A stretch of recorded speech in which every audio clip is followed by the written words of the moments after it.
সাবেক প্রধানমন্ত্রী শেখ হাসিনার পদত্যাগ ইস্যুতে আবারও উত্তাল দেশের রাজনৈতিক পরিস্থিতি, যার সূত্রপাত রাষ্ট্রপতির একটি বক্তব্যকে কেন্দ্র করে। একটি গণমাধ্যমে দেওয়া সাক্ষাৎকারে তিনি জানান, শেখ হাসিনার পদত্যাগের কোনো দালিলিক তথ্য তার কাছে নেই। এরপরই বিষয়টি নিয়ে নানা আলোচনা সমালোচনা শুরু হয়েছে। দাবি উঠেছে রাষ্ট্রপতির পদত্যাগেরও। এমন পরিস্থিতিতে অবশেষে সুস্পষ্ট বক্তব্য দিলেন রাষ্ট্রপতি মোহাম্মদ শাহাবুদ্দিন। কি বললেন তিনি, জানাচ্ছেন সহকর্মী শাহাদাত রিফাত। 5 আগস্ট ছাত্র জনতার আন্দোলনের মুখে সাবেক প্রধানমন্ত্রী শেখ হাসিনা দেশ ছেড়ে পালিয়ে ভারতে অবস্থান নেয়ার পর জাতির উদ্দেশ্যে দেয়া এক লিখিত ভাষণে রাষ্ট্রপতি মোহাম্মদ শাহাবুদ্দিন জানিয়েছিলেন, শেখ হাসিনার পদত্যাগপত্র তিনি গ্রহণ করেছেন, পাশাপাশি শীঘ্রই ভেঙে দেওয়া হবে সংসদও। আসসালামু আলাইকুম। আপনারা জানেন, প্রধানমন্ত্রী শেখ হাসিনা রাষ্ট্রপতির কাছে পদত্যাগপত্র জমা দিয়েছেন এবং আমি তা গ্রহণ করেছি। তবে প্রধান উপদেষ্টা ডক্টর মুহাম্মদ ইউনূসের নেতৃত্বাধীন অন্তর্বর্তী সরকার গঠনের পর গণমাধ্যম ও রাজনৈতিক নেতাকর্মীদের শেখ হাসিনা জানান, তিনি পদত্যাগ করেননি, যে কোনো সময় চট করে বাংলাদেশে ঢুকে পড়বেন। এরপর থেকে মানুষের মনে প্রশ্ন জেগেছে, সাবেক এই প্রধানমন্ত্রী সত্যিই কি পদত্যাগ করেছেন? পদত্যাগ করে থাকলে তার পদত্যাগপত্রই বা কার কাছে? যার ফলে আমার বঙ্গভবনে যে মহামান্য রাষ্ট্রপতির কাছে আমার পদত্যাগপত্র জমা আমি দেইনি। জি আপা, কাজে আমার কিন্তু পদত্যাগ হয়নি। আমি কিন্তু এখনো বাংলাদেশের constitutional prime minister, elected prime minister. রাষ্ট্রপতি এই মতামতটা, এই অভিমতটা, এই যে ওনার স্বাক্ষর, এই অভিমতটা উনি দেখেছেন এবং গ্রহণ করেন। উনি সাবেক প্রধানমন্ত্রী শেখ হাসিনার পদত্যাগপত্র পান নাই, এটা হচ্ছে মিথ্যাচার।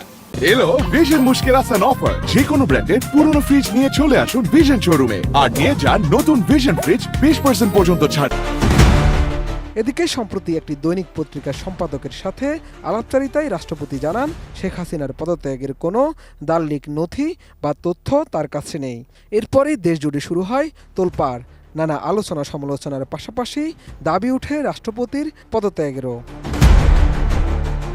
এমন পরিস্থিতিতে অবশেষে মুখ খুলেছেন রাষ্ট্রপতি মোহাম্মদ শাহাবুদ্দিন। সোমবার রাতে রাষ্ট্রপতির প্রেস উইংয়ের পাঠানো এক বিজ্ঞপ্তিতে সাবেক প্রধানমন্ত্রী শেখ হাসিনার পদত্যাগ ইস্যুতে সুস্পষ্ট বক্তব্য তুলে ধরেছেন তিনি। এতে বলা হয়, সাবেক প্রধানমন্ত্রীর পদত্যাগ ইস্যুতে রাষ্ট্রপতিকে উদ্ধৃত করে বিভিন্ন মিডিয়ায় যে প্রচারণা চালানো হয়েছে তা জনমনে বিভ্রান্তির সৃষ্টি করেছে।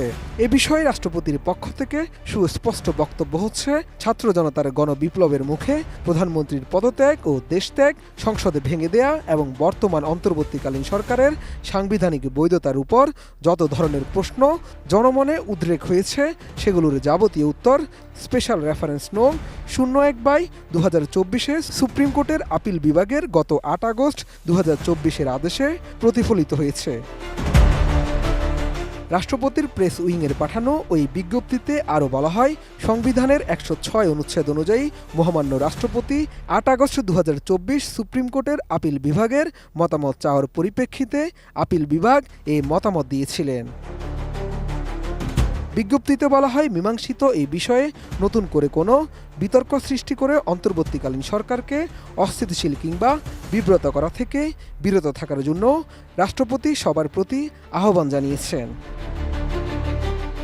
অন্যদিকে জ্যেষ্ঠ সাংবাদিক মতিউর রহমান চৌধুরীর মতে, প্রধানমন্ত্রীর পদত্যাগপত্র যদি সত্যিই জমা দেওয়া হয়, তাহলে সেটির অনুলিপি কারো না কারো কাছে থাকার কথা।